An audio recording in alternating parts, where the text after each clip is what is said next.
And we are back live with the latest edition of Nick Valencia Live. Happy Tuesday, everybody. Welcome to the first week of October. We're our second episode in this month, or maybe it's our third episode. I'm not quite sure, but we're rocking and rolling here. And we've got a great lineup of guests today. We're going to take you all across the country, really. We have an independent photojournalist who has traveled from Florida to Chicago to cover the unrest going on there at the Broadview Detention Center and in and around the city of Chicago.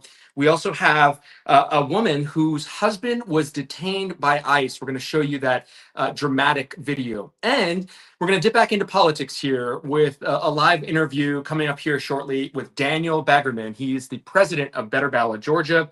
And, we're going to go first to Georgia, I think. But first, I want to start by saying we've had a lot of news this week. I have been reached out to by a couple of activists who have a growing concern about the way law enforcement is following them and, trumping up charges. We've seen that in Los Angeles with the state attorney there.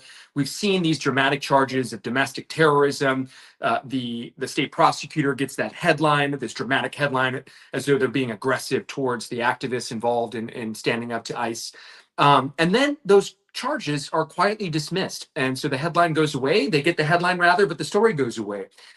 We had on last week the co-founder and co-director of the Sidewalk School.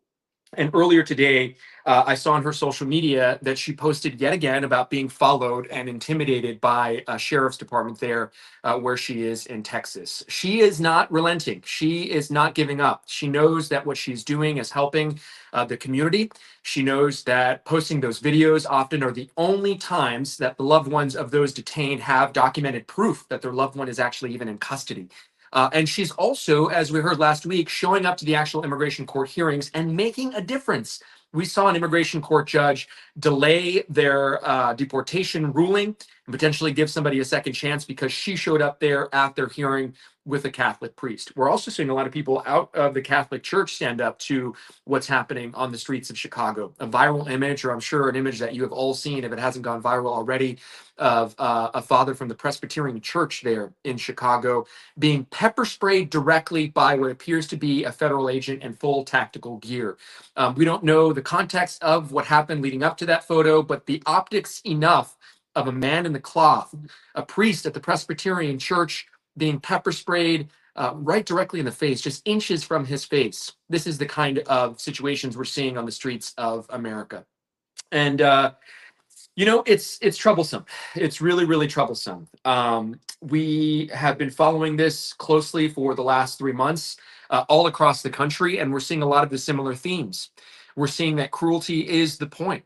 We are also seeing, late last night, I had a conversation with a wife whose husband was detained and is now currently in the Fort Stewart Detention Center. And that's notable because what we're seeing coming out of the Fort Stewart Detention Center in Georgia is several people who we know independently can verify and confirm that they have legal work permits to be in the United States, and yet they are in the middle of their asylum cases, and yet they are detained anyway. Is this good faith by the government? Here are people who are going through it the right way, who are putting themselves in this very complicated immigration process only to be detained and taken into custody anyway. That individual's bond hearing was this morning. We don't have an update on that case, but very interesting headline here. And, as my executive producer, Eric Sandoval, points out, elections might be the only way out of this, which is why we're joined by our next guest. And we want to, teach you guys a thing or two. I met Daniel Baggerman a couple of weeks ago. We want to invite him here onto Nick Valencia News. Come on in here, Daniel. Hey, it's great to be here. How are you, man? So nice to see you. Good to see you again. Yeah, so Daniel, you educated me a couple weeks ago. For full disclosure, I met Daniel a couple weeks ago. I teach a journalism class every Tuesday, and he came in to talk to the students. Daniel, you have the firm belief that you think ranked choice voting is the way of the future. In full disclosure, I didn't really know that much about it other than what we saw out of New York and the mayoral race and the headlines it made there. If you could just give a brief introduction of who you are, your background, and sort of, what is ranked choice voting? Yeah, so first, my background. I really, at my heart, I'm just a concerned citizen. I got into this and have started leading this grassroots organization, Better Ballot Georgia, 5 years ago when I met some other people shortly after the pandemic happened, and I met them on a Zoom call. that was about ranked choice voting, and I got connected to other people in my area, and we said, hey, this is a really awesome idea. We want to do something about this. We want to make this a reality.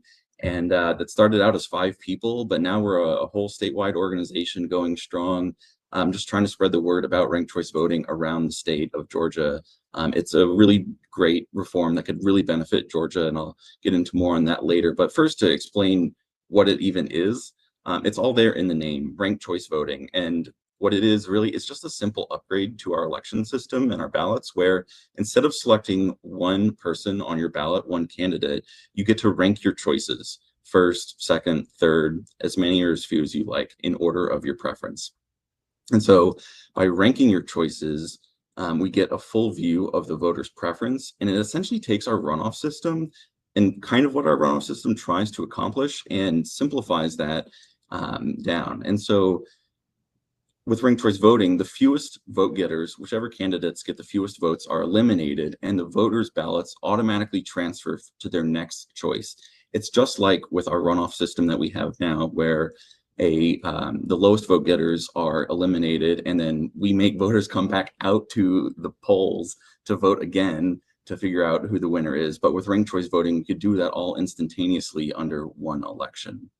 And this has really democratized elections, in your opinion. I mean, we saw what happened, and the the result it was to a young candidate like Mamdani in New York. How have you seen this in the examples and the handful of examples that you have across the country? Because this is a state-led effort, of individual states. How have you seen it change elections? Yeah, so the big thing about it is it gives voters more choice, and it allows their choice to be fully reflected in the representatives that they choose. I think the example of Mamdani is a really great example where he represents a fresh view, fresh blood, new perspective, and is leading the electorate in a new area to where they want to be going in New York City. Mhm. And under traditional election systems, that's much harder. The system is much more calcified and stuck in place. But with ranked choice voting, people are more free to vote their conscience, because if your first choice can't win, your vote automatically transfers to your second choice. So your vote is counted more, and your preferences are counted more. And so um, voters are more free to choose who they really want and not feel like they have to settle for the lesser of two evils. And that Yeah. allows them to put their support behind maybe somebody who's newer or fresher, has fresh ideas. And we've seen that, you know, be a benefit for somebody like Mamdani in New York City, who is helping push his constituency in new directions and blaze new trails. And we're seeing that the people are choosing him for that. And I'll add one other example. Yeah. Is just a little bit south of there in Virginia. Actually, the Republican caucus in Virginia used ranked choice voting internally to select Glenn Youngkin Wow. as their candidate in, I think it was 2022. And then he was actually able to come in and unseat the prior Democratic governor. And so people analyze that election as um, Glenn Youngkin representing a more moderate kind of view that was more competitive on the statewide scale in Virginia, and he ultimately ended up winning. And in Spanish, political parties are called partidos porque parten. I heard that analogy or anecdote given in South Florida a couple of weeks ago. We were doing a story down there. It would seem as though, and I bring that up because it would seem as though this would change the approach to campaigning. It's almost like, what we have right now is political candidates with a very much so us versus them, black versus white. There's no true coalition government in the United States. It's almost as though voters have to bend and squeeze themselves into these boxes to fit the candidate. And even though they don't like some of the issues that they're voting for, they definitely don't like what they're seeing over there. Have you seen that result? I mean, that seems to be like a revolution in terms of politics. If we can get this, really a lot of traction across the country. Completely. Ranked choice voting really is about consensus building. The core Yeah. tenet behind ranked choice voting is finding a majority winner. We have these in Georgia. We have the runoffs to have a majority winner. With ranked choice voting, we have the votes transfer until we have a majority support of people. And what happens with this ranking system is, for politicians and candidates campaigning, if they can't be your first choice, they want to be your second choice. And it creates a space for them to actually campaign positively. Like, this Yeah. is a good idea. You know, if you like that idea, I'm similar in these ways, but I'm a little bit different. I have a different idea. If I'm not your first choice, rank me second. Our current It, system it's like rewards candidates have to negativity. find the good in their opponents. Exactly. And find common ground, find consensus. It creates incentive to actually do that. Our current system does not incentivize doing that. And, you know, in order to have power, first you have to be elected. And, you know, if we can create a system where those who get elected are also rewarded for being constructive, being positive, finding common ground, building consensus, then we'll get much better out of our politics.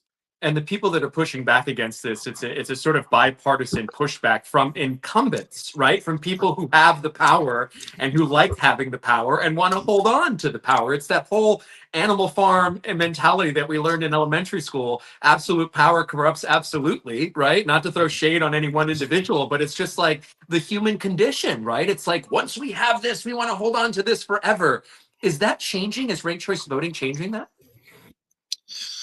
You know, I think the people who get elected are always going to be the ones who have that inclination for wanting power. At the end of the day, but though it's just making sure that those who do have it have majority support. You know, and that there is a consensus around who is representing us, and with better consensus, you know, we can get all on the same page and work together. For you, you've been in this for 5 years. You joined basically off of a Zoom call, right? I mean, you saw this be the future for yourself. You're passionate about it. What gives you hope that this could really become a system that we see for general elections across the country? There's several things that give me hope. One is that we're seeing it be very successful in Maine and Alaska. Both of those states have used it statewide for the last couple of years. It's been Well, very successful. There's been great stories coming out of Maine and Alaska that that show it's working. And then second is actually when I look back at American history. If you look back to the founding of this country, senators were appointed by state legislators. Black people couldn't vote. They were owned as property. Women couldn't vote. Poor people couldn't vote. There was no such thing as a primary system. The primary system that we have now was implemented back in the 60s as a way to not have our the candidates that are put forward by the parties not be selected from smoky back rooms, but rather be elected by the party constituents. And when I look at the history of this nation and how voting has changed and evolved over time, the arc of history has bent towards voters getting representation and majority rule. Now we elect our senators. Now nearly everyone has the right to vote. There's certainly improvements to be made there. You know, party primaries are done by popular vote for the most part. And I think ranked choice voting represents a next step in the evolution in the progress of getting more representation for us, because at the core of it, America is a promise. And when we keep that promise in our hearts and clearly in our vision, we strive for that. And our history, while bumpy, has shown that we bend towards achieving that promise. and it's also, how many times are we going to go to the ballot box, right? I mean, in a single election, you have these special runoffs here to fill senator seats. I remember Raphael Warnock running multiple times in that just a handful of years. You know, they didn't secure the majority initially, and then you have to vote on a runoff. It's people like me who vote 98% of the time who are always going to show up. But like, what about, my next door neighbor who had to, beg, borrow, and steal, basically? I mean, I'm kidding, just to get to the ballot box, right? I mean, like, this really sort of makes voting a lot more efficient and effective from my perspective. Yeah, totally. It's very, there's a big efficiency part of this. Anybody who's for government efficiency should be for ranked choice voting. Amen. Uh, runoff runoff elections try to create this majority consensus in the system, but it fails miserably at that. Um, for example, I mean, so we have a runoff election. It's like 4 weeks later. We have to wait 4 weeks for the results of our election. With ranked choice voting, we could have it on election night. And then on top of all of that, um, runoffs, the administrative costs of this, when we have a statewide runoff like we did a couple months ago for the Public Service Commission, like we do for the, it seems like every Senate election we've had for the last couple of years, for the governor and things like this, when we have these runoff elections, this costs the state of Georgia $75 million. $75 million that could be returned to taxpayers, and we could have faster, better elections. It's with majority support. It's all about there's just something here for everyone to enjoy, taxpayers, and this is something that candidates can deliver for voters, right? Like the people who are representing us can deliver this for voters, deliver this government efficiency, make lives easier for voters. Because when people go to the ballot box, what we also see is that there's steep drop off, like you mentioned, between the general election and the runoff. Sometimes it's as much as like 80% in the small like city elections and stuff like that. For statewide elections like senator, it can be maybe like 20%, but these are tens of thousands of voters who did their civic duty, who showed up at the ballot box, cast their ballot, and those votes are taken and put in the trash. And you have to come back out in order for your vote to count. And so ranked choice voting, a big part of this is protecting people's votes. Your vote always counts when you've got your choices ranked in ranked choice voting, and it's not going to be thrown away. And so it's really a matter of disenfranchisement that we're trying to solve as well. And in an era of misinformation, in an era where candidates prey on fear and division, I mean, this would seem like a natural good faith evolution in our election system of trying to get representation for people who don't feel represented and really cleaning up the political process. It has gotten so nasty.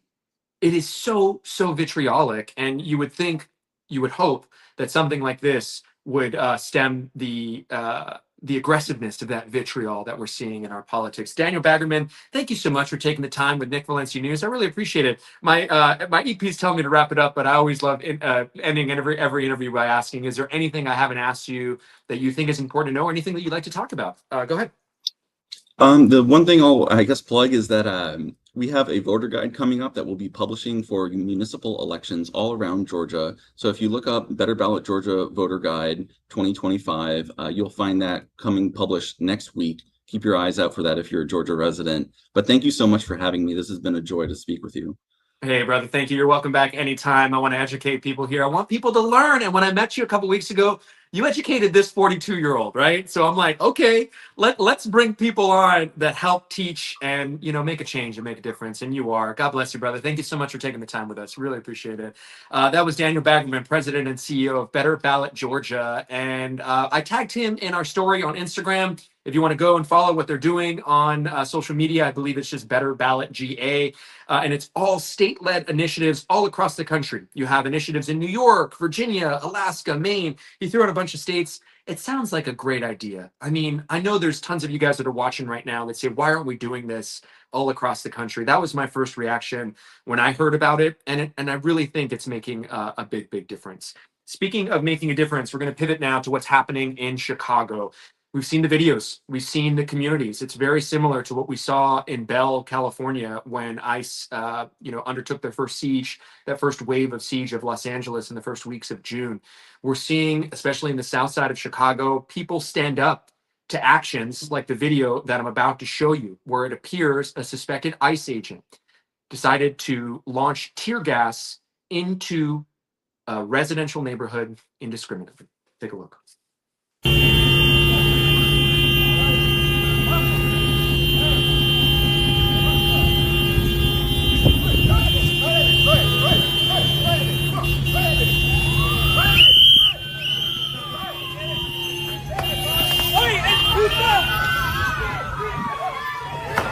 Fuck you, you fuckers! Fuck you! Fucking bitches.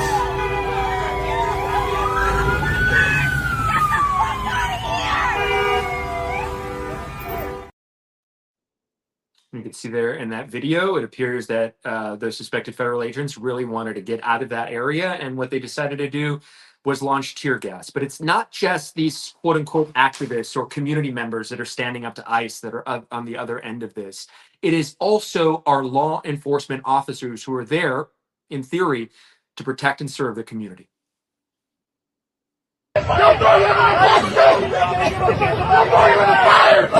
When protesters confronted federal immigration agents in Brighton Park on Saturday, they were met with pepper balls and more repression. CPD responded to attempt to de-escalate the situation, and ICE tear gassed our police officers. Let me be clear. Tear gassing the women and men who serve as Chicago Police Department officers is not how we make our city safer. I'm calling for a full investigation into this incident and into all of the brutality that we have seen over the past week. They are taking police resources that should be in our neighborhoods, serving Chicagoans and diverting them to deal with the chaos that they are causing. We need ICE out of our city so that we can continue to focus on the strategies that have been working to drive violent crime down.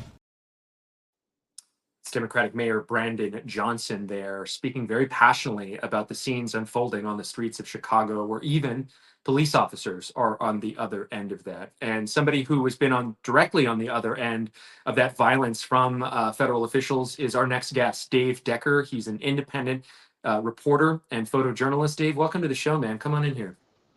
Hey Nick, how you doing? It's great to be on the show. It's Hey, great. I'm so grateful to have you, man. You know, I read that you got actually hit by some pepper balls and you were targeted by federal agents. Tell me what happened. Well, in the course of 2 days, I was hit 7 times with pepper balls. On the first day was a Friday morning, and typically what activists and community members do is they'll go out and protest during the early morning hours of they've been doing it usually every Friday at 6, around 6 it starts, and these folks are just doing, it's like 1A stuff, First Amendment stuff, and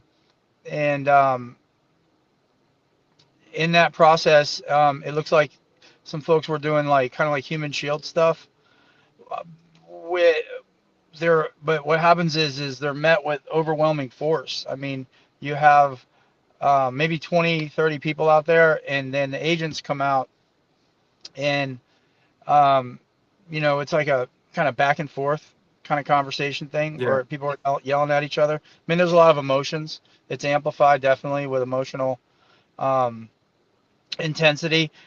And what I'd say is different. I've been covering like protest movements for maybe 5-6 years. But what's different is I've never seen law enforcement myself engage with like protesters and the way that these folks engage. Like they get into this ad hominem stuff, they go back and forth, and then they just start shooting people. It's our adversarial job from the start. It's not even acknowledging their right to be out there and protest and their First Amendment right to say they don't like what they see. Yeah, it doesn't feel that way. It just, they're met, just by what I'm seeing, it feels like they're met with element of rage coming from that side. I do notice that as a press photographer, photojournalist, my job is to always sort of be invisible in some respects, but I wear press credentials clearly hanging off me. And I've never been in a situation where we were actually just like completely targeted. Like, in other words, you're photographing and you may be trying to photograph what's going on both sides. And when we myself personally, I got behind a van to try to get cover from them shooting. And like, for example, if I'm shooting to the north, they were shooting to the south, maybe like 40 yards away. And then myself and another reporter, not a photojournalist, a reporter, was right next to me, and we both felt something. I felt something burn me up and hit me a few times. And I looked down, and that reporter was full of blood, and her nose was just like oozing blood. So in that moment, I put my camera down. I looked up, and to the east of us, like 15 feet away, were 2 ICE agents just shooting us. Just point blank directly. I mean, and this is the reason yeah, why we're seeing we're seeing lawsuits filed by members of the press in Chicago, just like we saw in Los Angeles. And I could relate exactly to what you're talking about, Dave. It was in those first weeks in June when I was out in the streets by myself. This is before I teamed up with my producer Eric Sandoval, and I was targeted. I was shot at directly by members of the Los Angeles Police Department on live, and the adrenaline, in those moments I don't think I even realized, I was so busy trying to convey what was happening to my viewers that it wasn't until a week later that I realized, holy shit, they were pointing directly at us. They had their guns trained, their non-lethals, right, less lethals, trained yeah, directly on us. And we were identified, we had our press credentials. We saw mounted police deliberately trample members of the press, independent press, legacy media. Anyone could get it. We have some of your photos that we want to show you, and I want you to take the time because you've just done some phenomenal work here, which is why you're on this show, and we want to show our viewers some examples of you putting yourself in the middle of it. What's this? What are some of these images? If you could talk to you, I mean, these were shot over the course of a couple days there in Chicago, correct? yeah. This set was actually from Saturday night a week ago. And what you're seeing is the Department of Homeland Security field chief. His name is Gregory Bovino, Oh and yeah, we know. We're familiar. I know. Yeah, I feel like you saw him out in California probably too. I think he was seen on the front lines. I think they were doing some optics with the Gavin Newsom press conference. I saw that. The Um, MacArthur Park, the raid that they had in MacArthur Park, where they just put out a bunch of agents fanning across there, and no one was there to pick up. Bovino was right in the middle of that. He Out there for basically went that. from Los Wow. Angeles to Chicago. Yeah. Wow. Yeah. So I mean, he was leading the charge in that, and again, that's another situation where you had people doing like First Amendment stuff. Like nobody was stopping vehicles. You had people doing um, they're protesting, expressing dissent, which is an American right. It's built into the Constitution, and they came out, open gates. They came out with probably 60 to 80 armed, fully armed tactical officers, agents, and he it was almost comedic. He just comes out and he says, "Hey, we're declaring this an unlawful assembly. If you don't move, you're gonna get arrested." And they just stormed in, and they did it a couple times during the night, where they do like a run. The people, if somebody was like still in the street, they'd run them down. 5 or 6 of these guys would jump on top of them, um, you know, um, detain them, cuff them, and then march them back into the facility, which is interesting because they had the back gate open, and until that night they had been just running everybody in and out of the back gate because a week earlier they didn't have that gate. They put the gate up, that massive fence, which I think was like a code violation too. The Sure. Broadview They're Fire not playing Department. by the rules, Dave. That's one thing. Yeah, Do you, I do know. you I see did read people? reports about Do it. you see people, the sustained flow of resistance, or do you see? I mean, because you've gone, this is your second trip back there. You're joining us from Chicago right now. Do you Well, see no, this? actually, I'm back in Tampa for a couple days. Oh, Yeah, oh, okay, yeah. great. Sorry, You just got sorry, back from sorry. Chicago. Yeah, like Did you 2 nights see ago. that sustained flow of resistance against people, or is it like kind of dwindling out? I mean, what's the scene there right now? Well, so last Friday, um, I feel like I mean, I'm just one person in my observation, so this is just my observation. It could be wrong, could be right, but what I'm seeing is that there is more restrictions on the Broadview facility, right? So, for example, they've erected these gates, but they've also enacted the Broadview mayor. I just read put a curfew in place, so you can't come out there. I believe it's like 9 o'clock to 6 o'clock at night. Could be wrong. Well, the protesters will generally go out at 6 a.m. when they're leaving.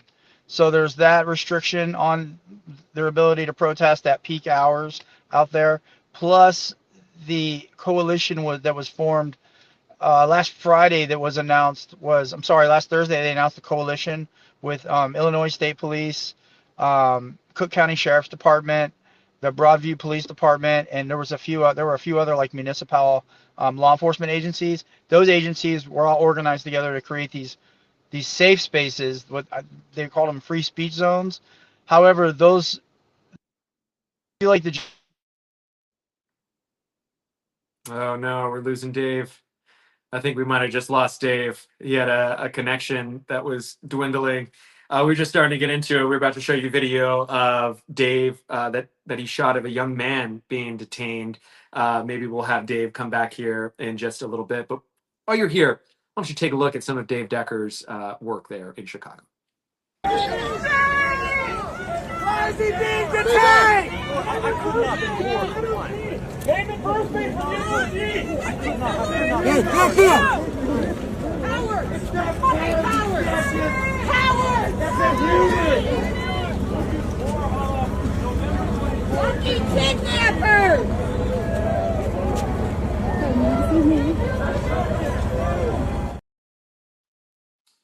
You know, it's fascinating because the same tactics that we're seeing and that we're hearing Dave report about in Chicago are similar to what we saw in Los Angeles. Those curfews put in place by Mayor Karen Bass, not having demonstrators in some of those more, hot spots or hot zones, places like the Metropolitan Detention Center.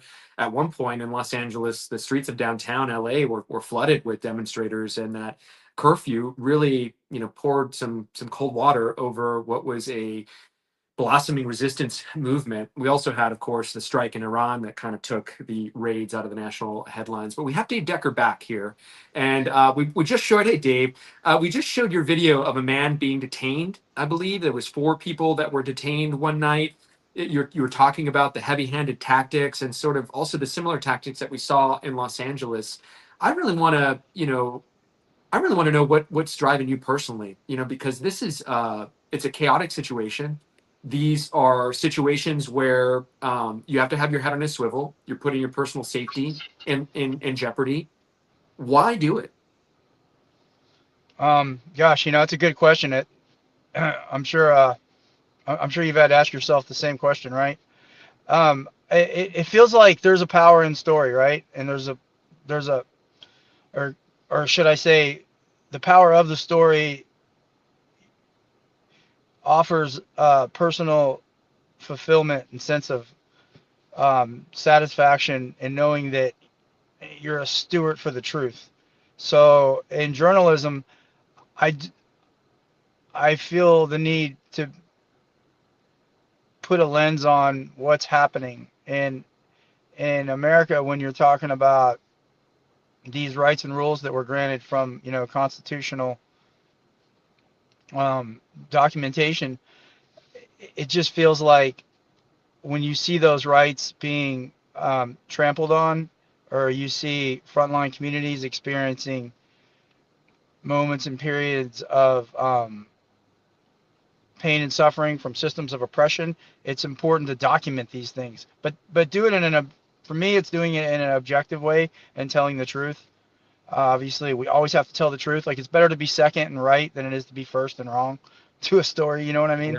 Yeah, So absolutely. I just do it because I feel like it's the right thing to do. In my community in Tampa, I do a lot of work with an alt weekly called Creative Loafing, and we focus on a lot of local community stories, things like that. Just helping amplify voices. So that's why I do it. I just want to be part of something that's moving towards a greater good. As we say in the Latino community, you're invited to the carne asada, Dave. For me, Ah, for me, I know that this administration doesn't want to put a spotlight on things that they're doing wrong. I know that even though they appear to be operating in the open, and in a lot of cases they are, just blatantly violating the law or bucking at federal judges, I know that they don't like the negativity or the spotlight put on, and for us to underscore these things. And for me, I also know it's a personal thing. The media is cowing to President Trump. There's so many in the legacy news that are bending their knee, whether it be because of it's all about money. It's all about mergers or not wanting to yeah, catch the ire of the president. But really, on a personal level, man, I have a 7 and a 4-year-old, and they're never going to have to question where their father stood when shit got real. They are yeah, never going to have to wonder where my convictions lied or where my biases were or where what hills I chose to die on, and hopefully not literally, man. I try not to future Yeah. trip about how crazy this can get. We are less than a year in, and here we are, and it's spreading. This type of bad faith, bad actors within the government attacking democratic cities, spreading that, trying to get the National Guard launched in places like Oregon. It's spreading. I mean, what do you see happening from your perspective, and what do you see the goal here being from the Trump administration? Gosh, that's another great question, and you just penned it. I mean, we are not even a year in, and we're seeing all these massive changes. Um, I mean, just think about like the 2 months that the Doge crew ran through and just destroyed these federal agencies that were administering foreign aid to communities outside of our borders.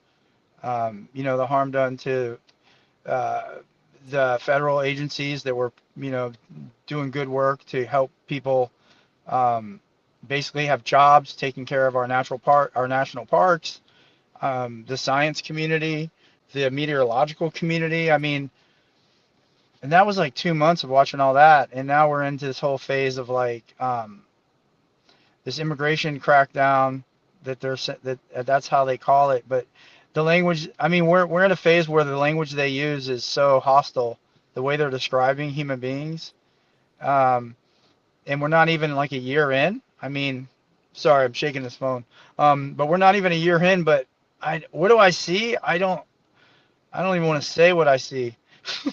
I know. It doesn't look good.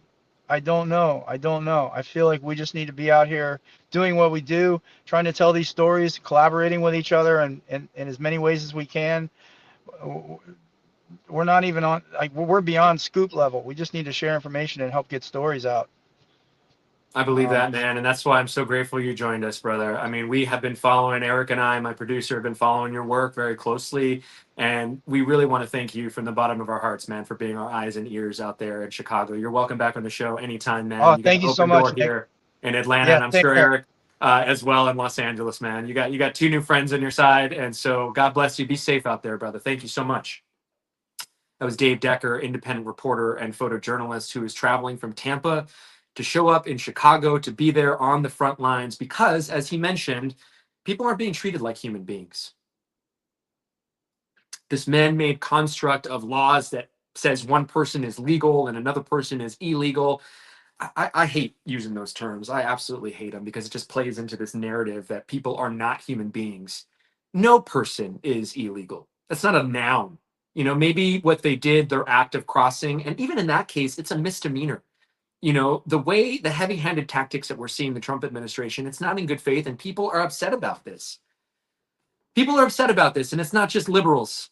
It's not just progressives. It's not just people who are being, targeted by this. Though we are joined by somebody who knows all too well what it is to be targeted by this. Akissa Barragan, she is a wife of a man who was detained recently by ICE, and she joins us now. Akissa, thank you so much for taking the time with us out of your schedule. We know that this has been a really emotional journey for you. Thank you for Yeah. reaching out to me and for contacting me. What made you want to reach out and tell your story? Well, I came across your profile like when the whole situation went on with my husband, and I kind of wanted to just get the word out of what's happening within our communities here So in San Bernardino. so tell me the type of person, because I absolutely think it's so unfair to people to learn about them, that our audience learns about people as detainees. So I Mhm. wanted to learn about who your husband is. What kind of person is he? Why is he the wrong person to be detained? Yeah, I mean, my husband is not a criminal. He's hardworking. He's a very sweet guy. He all he does is just, he provides for his family. He goes to work, comes home.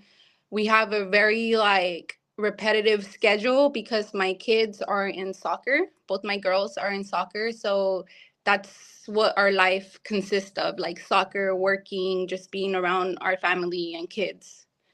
And so when we hear President Trump talk about going after the criminals or the violent offenders or people, describe the circumstances. I mean, we have the video of the detention of your husband. They came to your home. Yes. They basically, I mean, tell me what happened. Well, it was Thursday, I believe. He works Monday through Friday, sometimes even overtime on the weekend. It was on a Thursday. He usually gets up around 4 in the morning to go to work. So he was coming out to his truck that is parked in our driveway. And he got inside his truck and he had forgot something. I think it was like a portable like phone charger.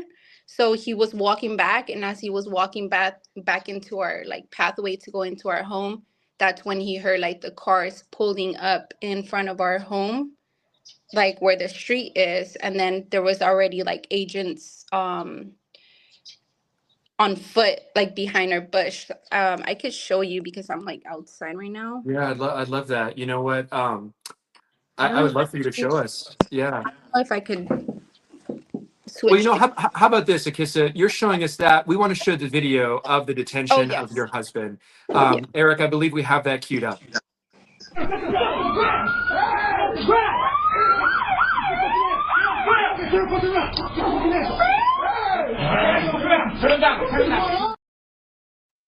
Yeah. So I mean, they're that, treating him like he just murdered somebody. They're treating him yes. like he's the worst of the worst. Yeah, so it was crazy to me because I'm like, why?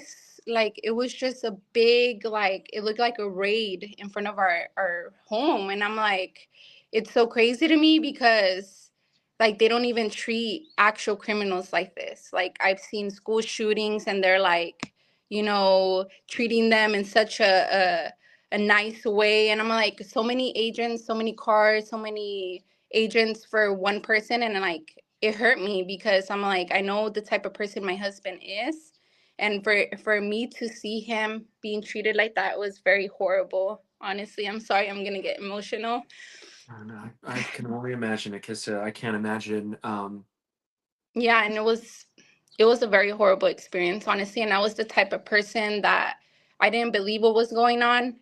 I have a friend that was constantly like sharing on social media things like raids and stuff, and I would always like get into a debate with her like that. I don't think that's happening, and if it's happening, it's they're going after criminals, like criminals that have like murder in their background, like they've done something horrible. You And when didn't it think that happens it could to happen us, to you. yeah, I was always like, it can never happen to us, like it sucks. And I hate to say it, but it was like I had a mindset where it's like, it's not gonna happen to us. So I'm not even worried about it. But You now weren't that worried because you thought the president was telling the truth, where he was only going to go doing after the the bad right people. thing. Yeah, I think I thought I really like had so much faith in him, and I didn't vote. I don't vote, but I did want him to win because I thought he was gonna do the right thing You for our supported community. President Trump only for this to happen to your husband? I didn't support him. I didn't vote for him, but I like I said, I thought he was gonna do the right thing at first. But once I started seeing all this and it happened to me personally, I was like, wow, like it's crazy how this is really happening. And so when you go back to that friend who was, Yeah, she just tells me like, I what did she told say? you that it was really happening, and I'm like, I know, like I'm sorry. I just didn't want to believe it. That I didn't think I would actually see it, like, and personally experience it. Where is your husband right now? What has He he told you? he's in Mexico. He was already deported? Yes, so he was detained August 21st. He was detained for 6 days, and then he was deported out because he was pressured to sign his deportation papers. And They were telling him inside that he didn't have a right to see a lawyer. He didn't have a right to to have an attorney. That the only thing he had was to sign his deportation and get sent out. Do you think that they were following the law and how they treated your husband? No. And the way he describes, like, when he was detained here in San Bernardino, he was taken to like the ICE facility on Rialto Avenue and G Street, I believe. That's where the detention center is here. And from here, he was taken to the sheriff for a night.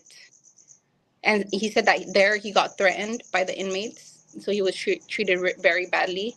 And then from there, they took him to Los Angeles, like an underground, I believe. I forgot the name of the place, but I did like look it up at the time when he was calling me from in there. It's like a basement, it's like a federal building, and there's like a basement under where they keep the detainees there. The Metropolitan Detention Center there in downtown, I believe. I think that's what you're describing. Between the point of him being detained, sorry, go ahead, Akissa. I'm sorry. It has like a name, but it's like a number. It's I don't know. I had to look into it because I forgot what's it called. I'm really interested in just how fast he was deported from the time Yeah. he was detained to the point he was sent to Mexico or sent back to the country. I mean, how long was that? It was only 6 days that he was detained. And when was the last time he lived in Mexico? I mean, what is he going back to? He crossed over. Was trying to cross over when he was 17. Right now he is 27. He'll be 28 in November. He's been here for quite a while. We've been together since 2019. So we have 2 kids together, and he raised my other 2 older daughters. And when you guys talk, because I'm sure in your household leading up to the election, you said you didn't vote, right? But you thought President Trump was going to do the right thing and that he was going to be the best leader. I mean, my husband was even like, he was on Trump's side. It's crazy to like, now that we talk about it, we're like, man, like it's so crazy how far we've came. I'm sorry, I'm gonna have to connect my phone. no, it's okay. It's okay. And after everything that's happened, like we actually were supporting Trump. Like we wanted him to win, and we didn't know that all this was gonna happen. Like I said, he comes from Mexico. He comes from Michoacan, so it's a very violent state in Mexico. Yeah. He comes from violence out there, and it's the home of La Familia Michoacana, which is one of the most violent and ruthless cartels. I mean, they basically run Michoacan. Yes, yeah. And Yeah. I mean, that's we what have he was. Kiss, I want to show people a clip of your GoFundMe page in case anyone out there would like to support, and in case anyone out there is wondering how they might be able to help the Barragan family. I mean, they're a beautiful family without without their father right now, without Akissa's, without her husband right now.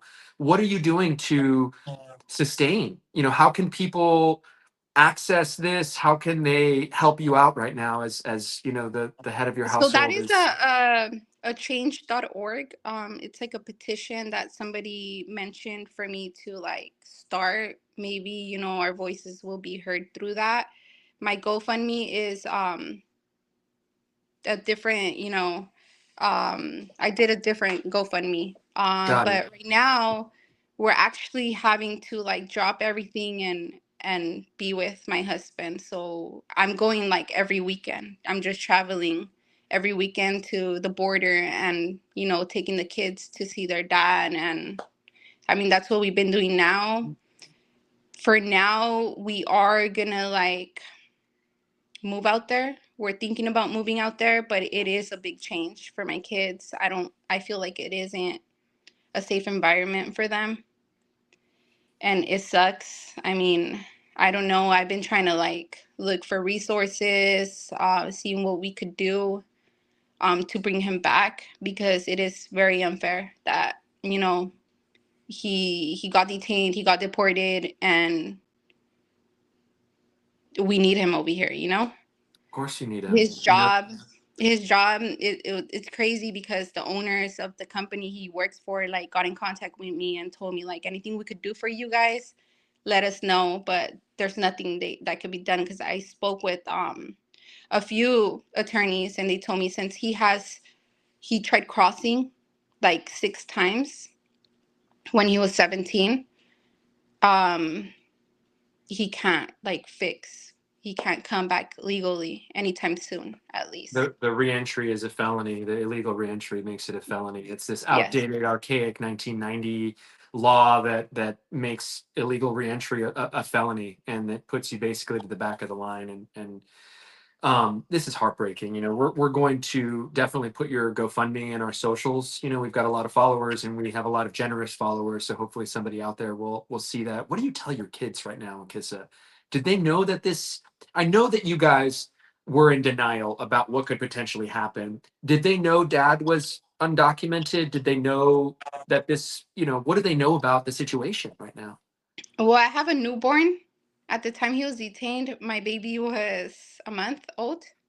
And then I have my 2-year-old, I have my 8-year-old, and I have my 10-year-old. So my 8 and 10-year-old, they understand more, you know.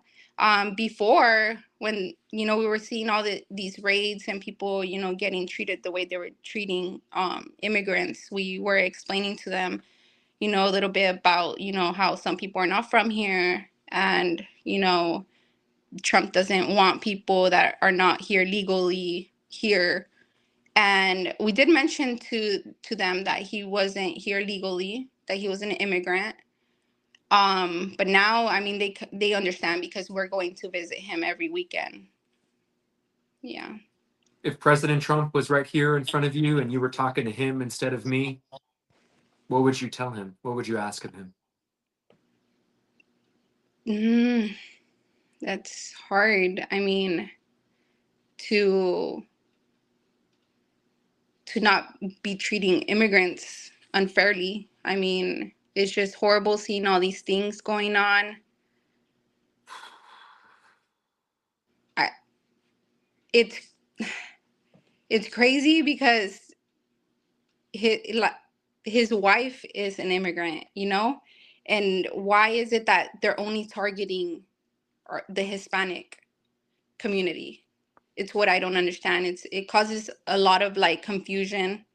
Like, I know, you know, people come here legally, the legal way, but I feel like some people are not like educated on the legal ways to come to this country, you know? Especially like our older generation, like my mom. And it just all depends on where you come from too, because I feel like there's a lot, like our older generations, they weren't educated on how to come here legally, you know? And seeing like the older generation or the older Hispanic community getting treated the way they're treated, it just makes me think about my mom. Like, what if that was my mom? You know, they're more vulnerable. They don't fight back. They're not like our generation where we're actually trying to like make our voices be heard, do something about it, you know, like, I don't know, it's just very unfair It sucks. and scary. Yeah, for our kids, for everybody in our community. I mean, I keep thinking about your, I guess, 3-month-old now. How Yeah, old is your baby? 3 she'll months? be 3 months in a few days on the 15th. Yeah, and he was like my biggest support system. It sucks. I have 2 kids. My wife is watching right now, and I know how much she needed my support in those first weeks, months. Yeah. I mean, for some after labor, you can't even walk for 3 weeks, 4 weeks, you know. You really are Yeah, going I mean, through it. this Your was my body is 4th going through so kid. much. Yeah, she was my 4th kid, so it was a bit like my pregnancy and my labor after postpartum was harder on me. And you had to deal with all this stuff, you know, dealing with, or I shouldn't say dealing, having a child and having to care and keep that baby alive is a full-time job, right? And then now you're having to figure this out in this world and navigate it without your husband. We're going to pray for you, Akissa. We're going to pray for you. And I know that might seem empty, but I believe in the power of prayer. I believe in a higher power, and I think things happen for us, not to us. And I do not know why this happened to you, but I do know that your story is incredibly powerful and will resonate with so many people. And so I am very, very grateful that you reached out to me and wanted to have your story told. Thank you so much. And I'm grateful for you reaching back out to me. God bless you, Akissa. Thank you for Thank you having so much. I'll me be on in the touch. show. Thank you. You got it. That was Akissa Barragan. Oh my God.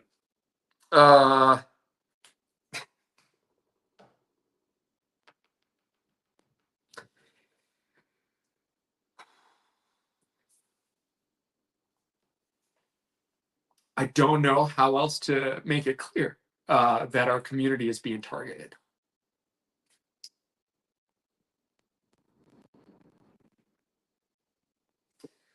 I don't know. I don't know why I'm so emotional right now either. You know, it's not my family that, you know, I'm not a Kissa. You know, we know people that have been detained. Definitely, of course, you know.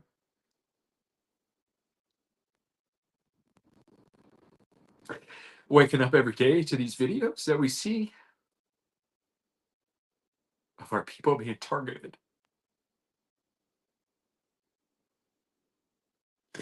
You know, what's worse is that some people don't care. You know, I wake up to watch these videos and I also get messages from people who are like, well, they deserve it. You know, you're too soft for caring so much. Why are you crying? If I went to another country, I'd have to get in the back of the line too, you know? These are these are the kind of messages that I get. And you know, the truth is that joy is rebellion right now. To be happy is rebellious in this country. I was running errands this morning and I was walking out and I looked around me and everything was okay, you know. The sun was out, the birds were chirping, and then I looked at my phone and I saw what was happening in Chicago. Or I look through my social media and I see everything that we've been covering over the course of the last 3 months. And I know for you guys watching, some of you guys looking around, it doesn't seem like the world is falling or that the sky is falling and that things are normal and they're fine. And what's the big deal? Presidents run the country, we'll have another president. The way things are trending right now, this isn't to be poetic or dramatic, but like I'm scared. I know you guys are scared too.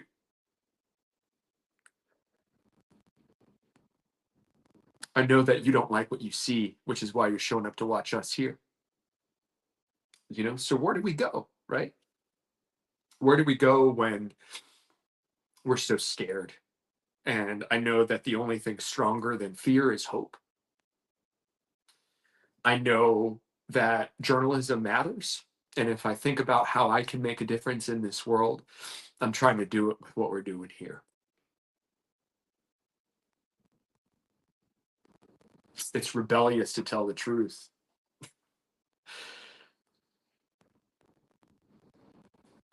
It's rebellious to feel joy. It's rebellious to put a spotlight on the injustices. Last week, we had Dr. Robert White on the show, and he encouraged me to listen to and read the letter from a Birmingham jail from Dr. Martin Luther King. So I did. And I was out watering my plants the other night, listening to this words from this man. And it was in that letter that we heard the famous phrase, an injustice anywhere is injustice everywhere. And that's kind of how I feel right now.